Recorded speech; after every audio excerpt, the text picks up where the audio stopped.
السلام عليكم ورحمة الله وبركاته. اللهم صل وسلم على سيدنا محمد وعلى آله وصحبه أجمعين. النهاردة هنعمل مع بعض القلقاس. أكلات الشتاء بقى بدأت يا جماعة. أنا هعمله معاكم، طريقته حلوة وسهلة جدا جدا جدا، بس ما تنسوش تحطوا لايك وتشتركوا في القناة وتفعلوا الجرس فضلا ليس أمرا عشان يوصل لكم إشعارات بكل جديد. تمام. هنا أنا قشرتها وهقطعها دلوقتي، جامدة جدا على فكرة.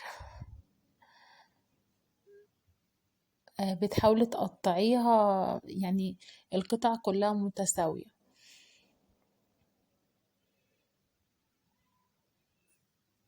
انا كده بظبطها عشان اقطع القطع متساوية. في اول قطع، اول 4 قطع انا عملتهم جم كبار، فقسمتهم على المقاسات اللي قد بعضيها. هنا بقى انا حطيت حتة سمنة بلدي صغيرة كده وهشوح فيها اللحمة. انا جايبة نص كيلو لحمة واحط له التوابل اللي انتوا هتشوفوها دي والبصل والحاجة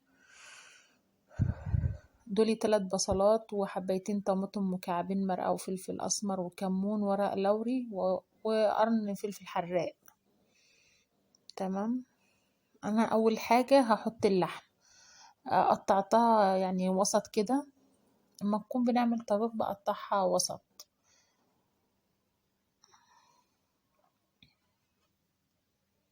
المصور بتاعي مكسح مش عارف يصورني كويس. انا كده حطيت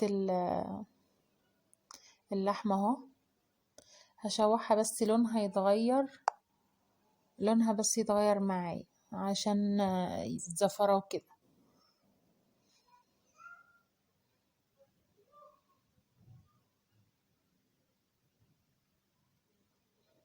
حطي لايك، ما تنسوش تحطوا لايك. مش عارفة يا جماعة انتوا بتتفرجوا على الفيديو، طب ليه ما بتحطوا